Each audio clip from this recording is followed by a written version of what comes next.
Buenas tardes, me presento, soy Nancy Ross, soy la jefa de área del Instituto Superior de Formación Técnica número 171, Gabriela Mistral, de la ciudad de Pinamar, dentro de la región 18, la región educativa. En esta oportunidad vamos a desarrollar con ustedes una asistencia técnica o un espacio de orientación para presentar proyectos en las coberturas de cátedra del nivel superior. Ustedes, si han visitado el canal de YouTube de nuestro instituto, habrán encontrado una asistencia técnica que tiene una vigencia, una antigüedad de 2 años.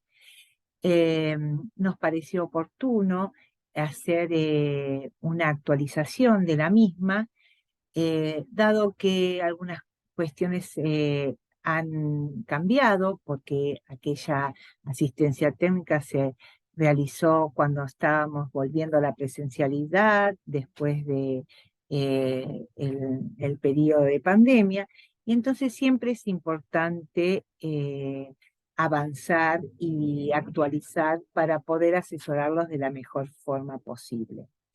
Para esta asistencia técnica voy a utilizar unas diapositivas, que es un insumo que también va a quedar para poder ustedes en el momento de elaboración leer o releer.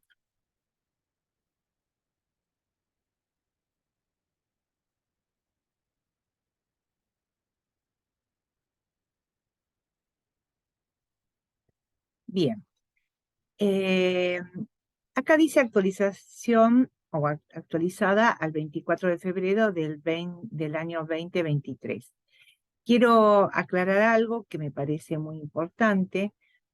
Este año, dentro de la agenda de las instituciones de nivel superior, hay una intención de rever las normativas que acompañan estas coberturas y seguramente va a haber actualizaciones, pero nosotros ahora vamos a trabajar con lo que es existente para nuestro trabajo de elaboración de proyectos para coberturas de cátedras del nivel superior.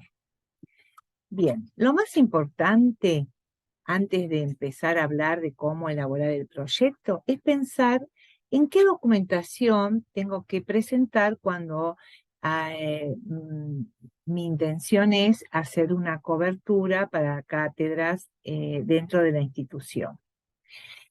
En principio, quería resaltar que a partir del ciclo lectivo 2020, toda la documentación que se tiene que presentar en la institución para la cobertura de cátedras de las distintas carreras, se presentan a través de una oficina virtual del instituto que tiene por correo electrónico el que ustedes van a ver en pantalla, pero además es el mismo que figura en el llamado a cobertura.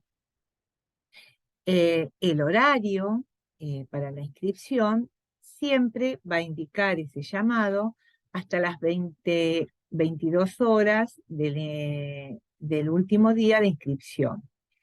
Cada vez que la Secretaría de Asuntos Docentes de la ciudad de Pinamar, en este caso, llama a cobertura de cátedras para el instituto, va a publicar una serie de informaciones y entre esas informaciones va a poner un periodo que tiene que ver con la inscripción para presentar proyecto a la cobertura de cátedra.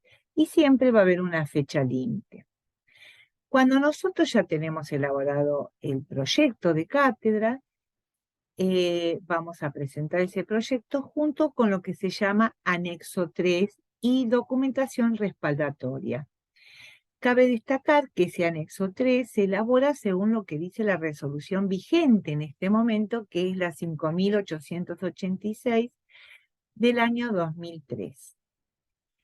En la documentación respaldatoria tiene que ir los títulos que ustedes poseen y que son pertinentes para la cobertura que ustedes quieren hacer de esas cátedras, y los cursos que son posibles de valorar según el artículo 60 del Estatuto de Docente. También pueden incorporar certificaciones que tienen que ver con participación en congresos, seminarios, conferencias, y que pueden sumar a la evaluación. Porque hay una parte que evalúa el Tribunal Descentralizado de Dolores y hay otra que va en la grilla que los docentes que conforman el jurado de evaluación tienen que llenar, y que hay una parte que tiene que ver con el artículo 60 y otra que tiene que ver con estas cuestiones que indica el anexo 3 que uno tiene que completar. Por otro lado, también tienen que adjuntar aquellas cuestiones que tienen que ver con antigüedad docente en otros niveles, si ustedes lo tienen, fotocopia del DNI, que conste el último domicilio, y si no poseen van a tener que hacer una actualización de ese domicilio, y también aquellas cosas que pide la reglamentación. Otra cuestión es si hay posibilidad de presentar la oblea de puntaje de nivel superior, ustedes también lo pueden adquirir a través del portal del ABC, si lo poseen, y si no lo poseen tienen que rayar como que no poseen ese puntaje o que no tienen antigüedad en la docencia. Algo muy importante, aparte de los títulos que uno presenta, si tiene trayectorias formativas vinculadas a lo pedagógico, también ustedes deben adjuntarlo. El anexo 3 con la documentación respaldatoria lo tienen que presentar en un solo archivo con extensión PDF. Esto es muy importante porque nosotros cuando mandamos el pedido de valoración del artículo 60 al Tribunal Descentralizado de Dolores, nos piden un solo archivo. Y si mandamos el anexo 3 sin esa documentación respaldatoria, no le van a otorgar puntaje. Bien. ¿Cuáles son las instancias para participar en el llamado a cobertura? Bueno, en principio, elaborar el proyecto y el anexo con la documentación respaldatoria. Luego, inscribirse en la oficina virtual del instituto enviando este material antes de la fecha límite que ya está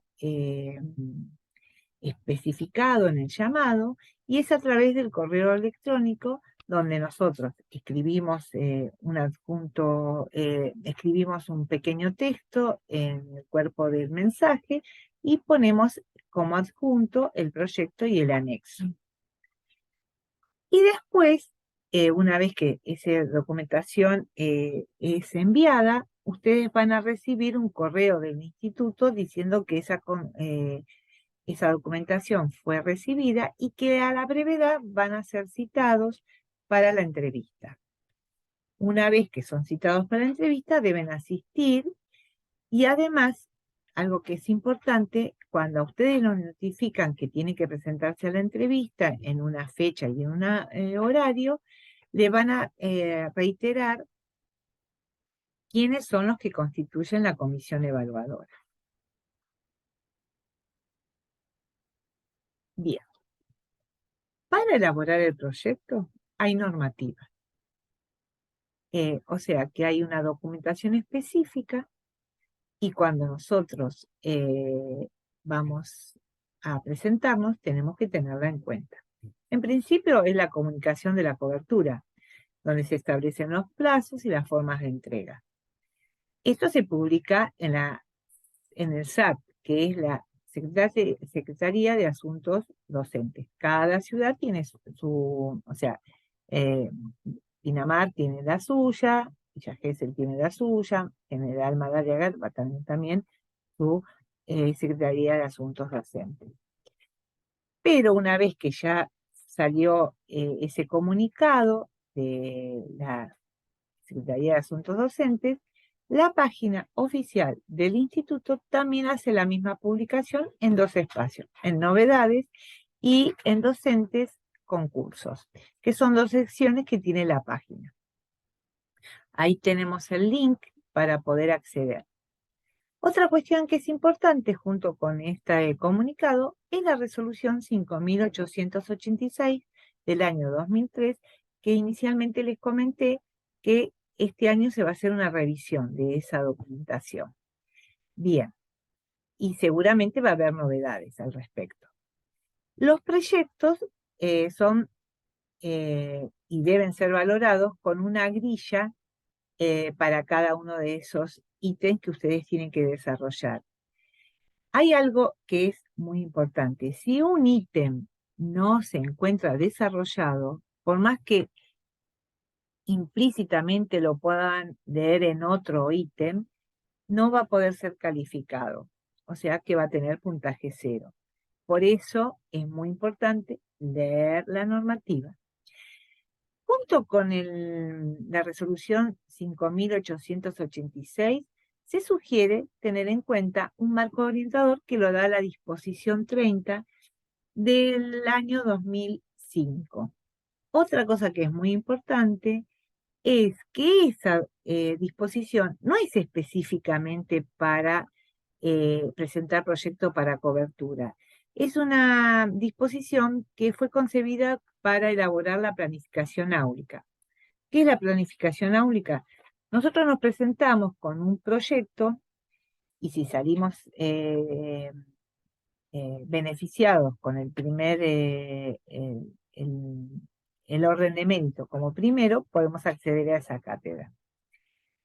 Pero el proyecto que nosotros elaboramos es un proyecto ideal. El proyecto real, la planificación áulica, la vamos a armar cuando ya conocemos a nuestros estudiantes, hicimos un diagnóstico, hablamos con los docentes de los años anteriores o los años posteriores, tenemos una idea de cómo podemos encuadrar con la realidad académica de los estudiantes con los cuales vamos a trabajar y del contexto de la comunidad educativa. En este caso, el Instituto 171, Instituto Superior de Formación Técnica 171, de la ciudad de Villa Gesell, de Pinamar. Bueno, una vez que nosotros ya hemos leído la resolución 5886 y la disposición 30, tenemos que hacernos del diseño curricular vigente de la carrera. ¿Por qué? Porque tenemos que conocer ese diseño para poder armar el proyecto.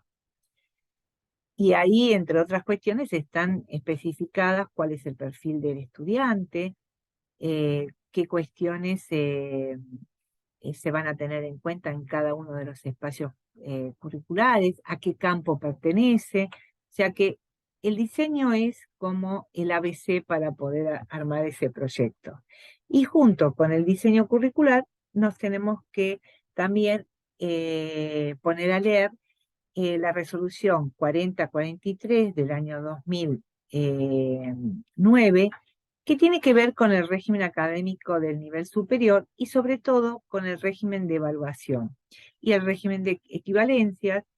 Y algo que es muy importante es que nosotros no tenemos en el Instituto de Pinamar, o sea, el Instituto Superior de Formación Técnica número 171, no tenemos todavía el régimen de evaluación con la mirada específica del instituto. No, estamos manejando con el régimen académico marco. Justamente en este año, dentro de la Agenda 2023, está proyectado trabajar con un régimen de evaluación específico Y tiene también que ver con que esta resolución del año 2009 también va a ser sujeta a una mirada desde el nivel superior, y entonces es necesario hacer ajustes y mirar esos ajustes a la luz de la normativa que se va a trabajar en las distintas instancias de revisión. En este régimen académico de nivel superior tenemos el régimen de equivalencia, pero en el diseño curricular tenemos el régimen de correlatividades, que es muy importante tenerlo presente. Bueno, ahora ya empezamos con todo este material de marco normativo a pensar o hacer los primeros borradores de nuestro proyecto que vamos a presentar. Todo proyecto tiene que tener una carátula, o sea, un encabezado.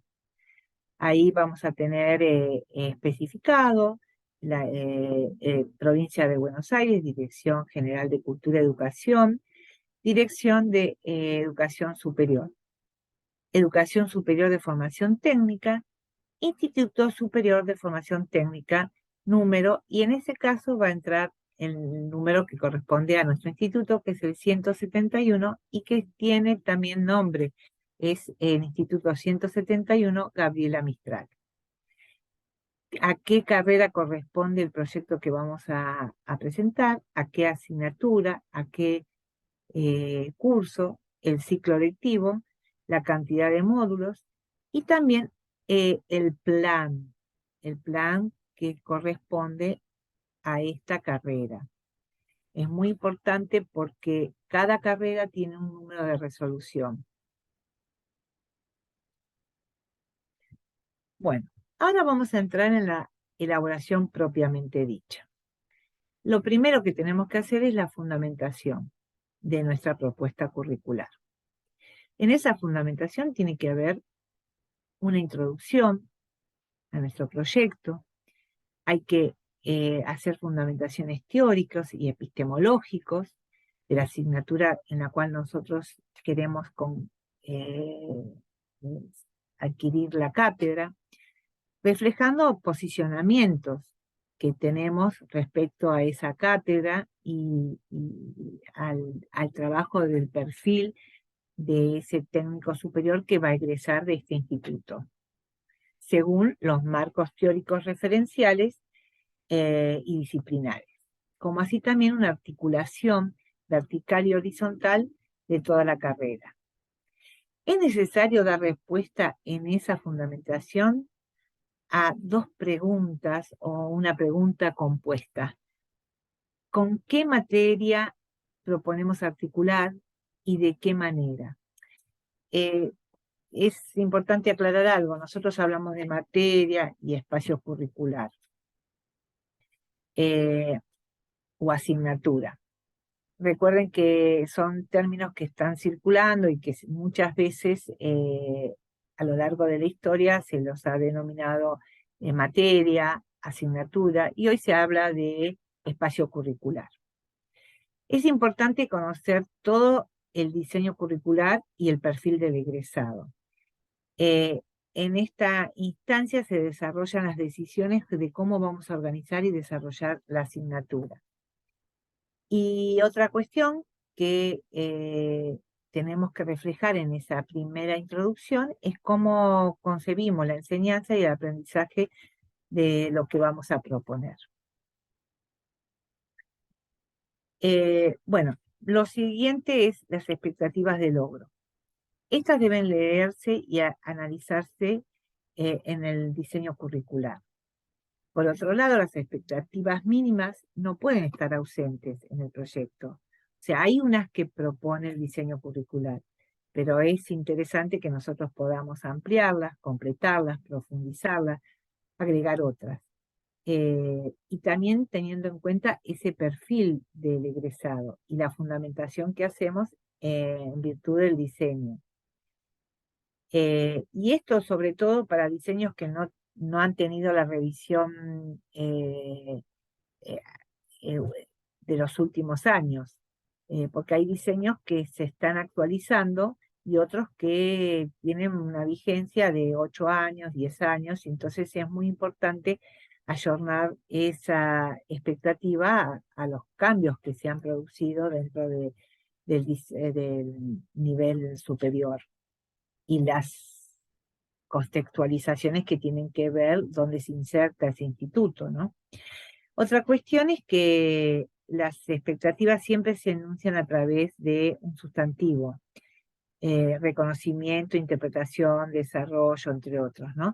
No es un verbo. Las expectativas siempre en términos de sustantivo. Bueno, acá viene en los recursos materiales y didácticos y los tecnológicos. Hay que especificar con qué tipo de soportes, qué estrategias, cómo va a ser nuestra intervención para proponer los aprendizajes, proyección, análisis de videos, visita a museos, instituciones, artículos de divulgación, trabajos de campo, guías de lectura. Cada recurso que ustedes propongan tiene que ser identificado. No puedo poner videos o trabajo de campo, tengo que especificar. Si se trata de una película, también tengo que especificar. De una revista o de un material, tengo que especificarla. En el caso de trabajos prácticos, tengo que especificar en qué momento del año voy a hacer esos trabajos y de qué se tratan esos trabajos prácticos. Y otra cuestión que tiene mucha vigencia es que el uso de la plataforma digital como un medio de comunicación entre docentes y estudiantes. Nuestras clases son presenciales, pero nosotros desde la vivencia que tuvimos en la pandemia, descubrimos que la plataforma es un vínculo muy estrecho entre docentes y estudiantes. Y si bien el Instituto Superior de Formación Técnica número 171, por ser de técnica, no tiene una plataforma oficial como tienen los institutos de formación docente, nosotros encontramos que a través del Classroom hay un recurso muy apropiado para que los docentes interactúen con los estudiantes. Y si en la clase presencial nosotros trabajamos un video, trabajamos unas bibliografías, es muy importante que el docente semana a semana vaya indicando eso. ¿Y por qué es tan importante esto? Porque muchas veces, y sobre todo porque nuestra formación técnica tiene adultos que trabajan o que tienen problemáticas particulares, y muchas veces en la semana faltan y quedan desvinculados porque van a pasar 15 días hasta que se vuelvan a encontrar con nosotros. Entonces, si una semana faltan, a la semana siguiente, cuando van, están actualizados, pueden saber qué pasó en la clase. Entonces, el docente tiene que interactuar con sus estudiantes eh, para que ellos puedan seguir vinculados. Y a veces en clase miramos un video y si nosotros se lo posteamos en nuestra aula de Classroom, ellos pueden retomar ese video, pueden seguir reflexionando con esa guía que nosotros presentamos para poder analizarlo. Son insumos muy valorados. Entonces, el Classroom para nosotros es una herramienta. eh, el día que tengamos una plataforma digital oficial, la vamos a compartir, por supuesto. El Classroom es una herramienta muy importante. Y otra herramienta que es muy importante es el canal de YouTube que tiene el instituto, donde el docente puede subir materiales para compartir con el resto de la comunidad educativa que ha desarrollado con sus estudiantes o materiales que son valiosos en una jornada de extensión. Y otra cuestión que es muy importante es visibilizar algunas acciones y también lo pueden hacer a través del canal oficial que es la página. En la página este año se va a ampliar el uso de la biblioteca digital. Se está trabajando en eso para que los docentes por carrera y por asignatura dejen especificado algunas bibliografías que los docentes suponen que son muy apropiadas para sus estudiantes y que los estudiantes al ingresar a esa biblioteca por carrera y por asignatura pueden linkearse y tenerla a su disposición. Bueno, ahora viene la parte más importante dentro de, todas son importantes, pero los contenidos, la bibliografía es muy importante. Los contenidos son los que están presentados ya en el diseño curricular, pero hay que desmenuzarlos un poco, hay que tratar de ver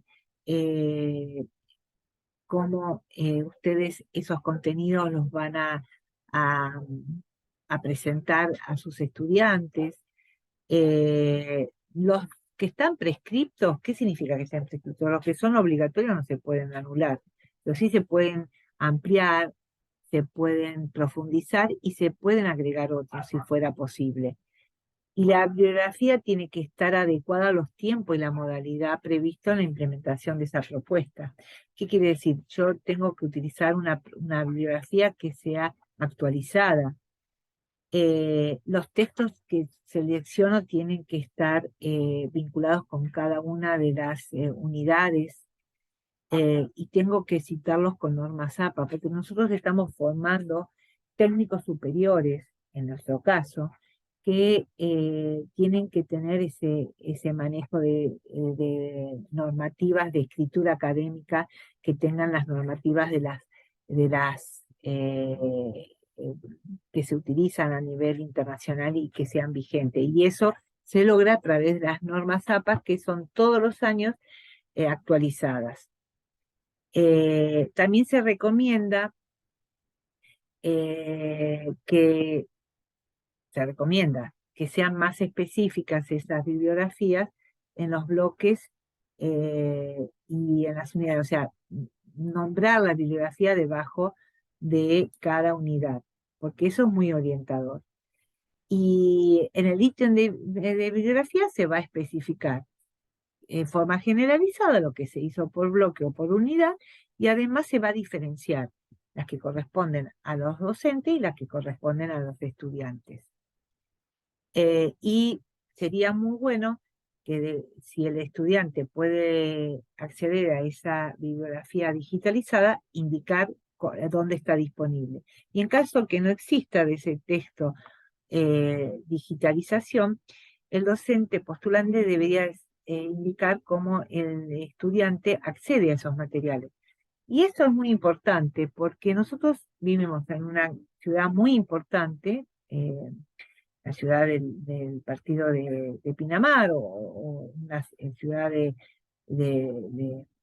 General Madariaga o de Villa Gesell, pero no siempre contamos con bibliotecas públicas en nuestras ciudades que tengan este tipo de material. Tampoco siempre contamos con librerías que están actualizadas, y en el caso de contar con librerías que están actualizadas en el material de nivel superior, no siempre tienen los textos propios de cada carrera que nosotros ofrecemos. Por otro lado, no es recomendable que el estudiante estudie con fotocopias. La cultura de la fotocopia no está bien considerada, porque el estudiante universitario tiene que estudiar con textos, ya sea textos en formato papel o textos en formato digital. Pero el estudiante tiene que acceder al texto, tiene que conocer en su totalidad, porque si nosotros solamente sacamos bibliografías de un extracto de bibliografía y la sacamos fotocopia, estamos recortando el espíritu de ese texto que se ha escrito con una finalidad.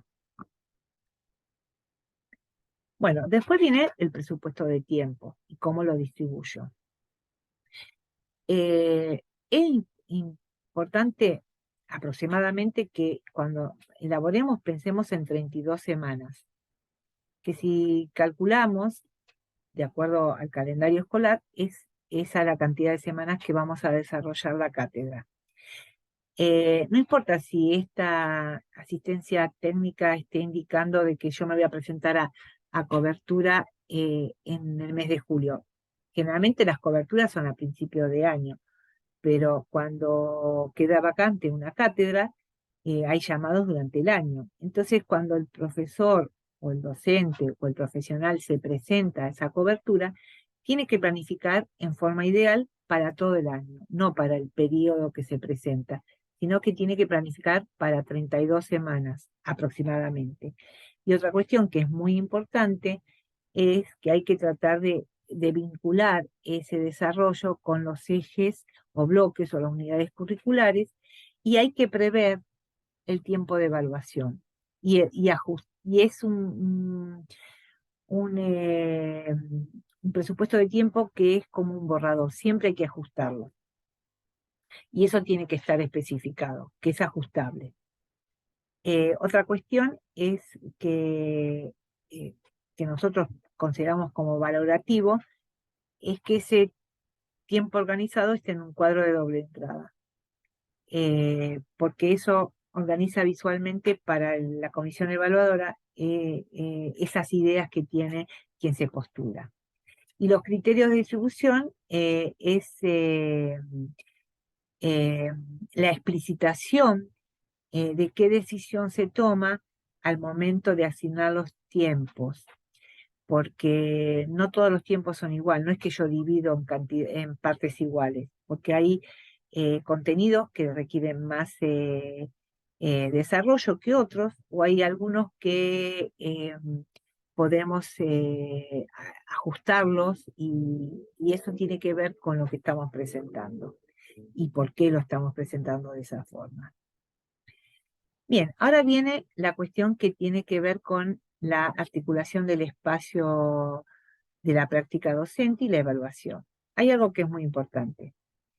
Todas las asignaturas, todos los espacios curriculares, todas las materias articulan con la práctica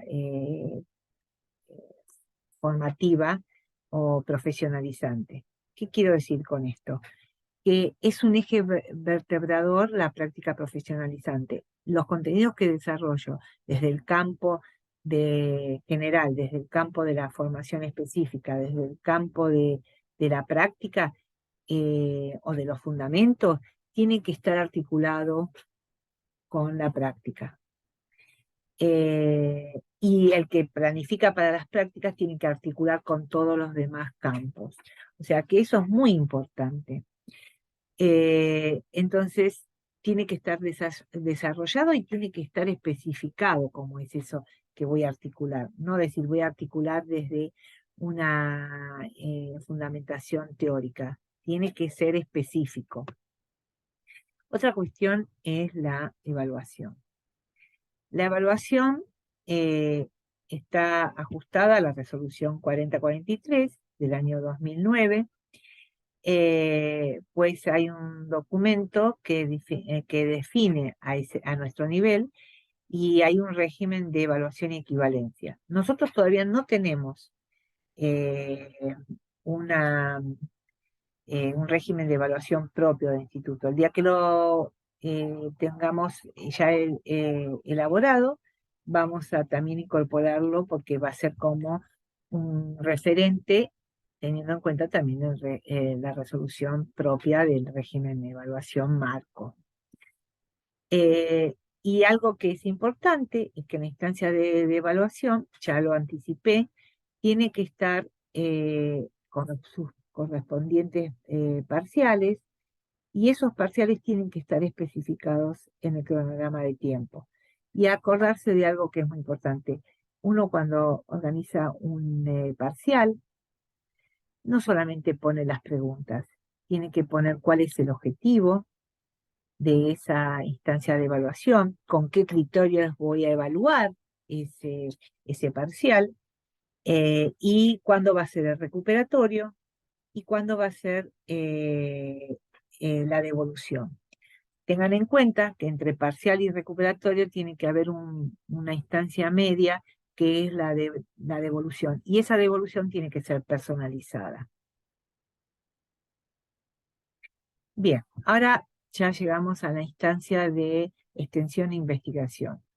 Es muy importante que ustedes piensen que las actividades de investigación y de extensión siempre aparecen planificadas en forma conjunta, pero la extensión consiste en una proyección de nuestro trabajo dentro de la institución, dentro de nuestro espacio curricular y de la carrera, hacia los actores de la comunidad, ya sean nuestros pares y hacia el resto del alumnado, como también hacia la comunidad donde se va a insertar o donde está insertada nuestra institución educativa. ¿Por qué? Porque esa actividad de extensión no solamente sirve para nuestros estudiantes, sino que también sirve para nuestros egresados y sirve también para aquellos que están interesados en formarse en nuestra institución, porque empiezan a visibilizar cómo es el desarrollo de nuestra comunidad, qué cuestiones ofrecemos, cómo son las carreras, porque la oferta formativa es todo el año, todo el año.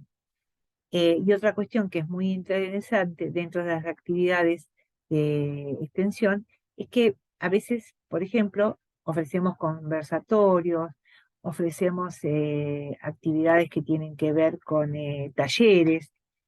Bueno, no escribir que vamos a hacer un conversatorio o un taller, especificar, y cuando especificamos, decir fechas tentativas.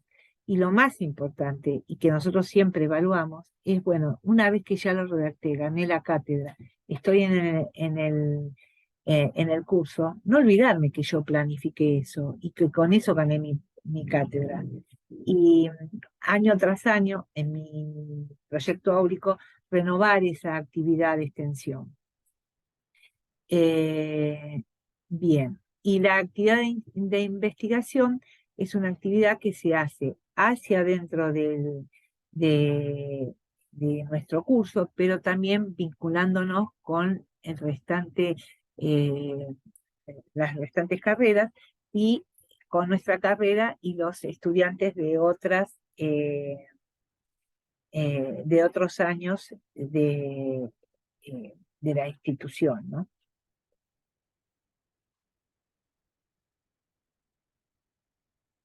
Bueno, ahora llegó el momento final, las palabras finales, y si bien esto no es dentro del marco normativo, hay dos textos, hay uno es un texto y otro es una publicación, que me parece que es muy importante que ustedes pueden leer. Uno es, los dos son del mismo autor, es Steinman. Eh, Uno es más didáctica en la educación superior, ahí habla directamente del proyecto, eh, los proyectos áulicos y los proyectos de cobertura de cátedras del nivel superior, y el otro es pensar la clase en la educación.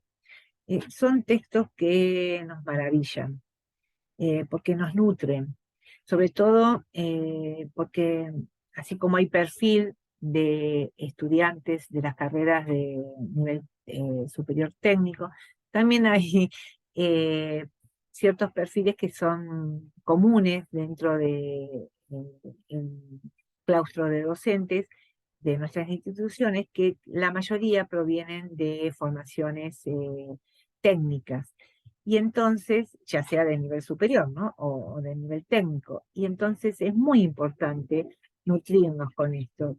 ¿No? En algún momento hice referencia cuando hablaban del anexo eh, eh, 3, que si ustedes han hecho ya el trayecto formativo pedagógico, no quita que si no lo hicieron se sumen a eso, porque es muy importante. Eso nos cambia la perspectiva. Y ese artículo, Pensar la clase en la educación superior, que escribe Steinman, y el otro que es más didáctica en la educación superior, son dos materiales que los recomiendo.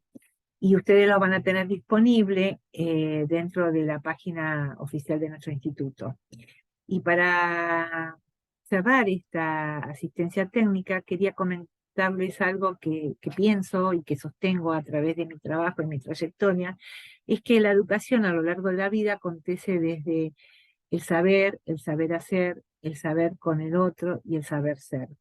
El saber tiene mucho que ver cómo vamos a pensar nuestros contenidos dentro de los contenidos que queremos desarrollar dentro de nuestra propuesta eh, de cobertura. Y después, si ganamos la cátedra, nuestra propuesta de eh, áulica. El saber hacer tiene que ver cómo esos saberes que nosotros queremos que desarrollen nuestros estudiantes se van a ir a la práctica profesionalizante, cómo esos saberes que constituyen los pueden amalgamar con las prácticas. El saber con el otro, el trabajo colaborativo, eso tiene que estar en el proyecto que ustedes presenten, tiene que estar presente. El saber con el otro, nadie aprende solo, aprende con el otro.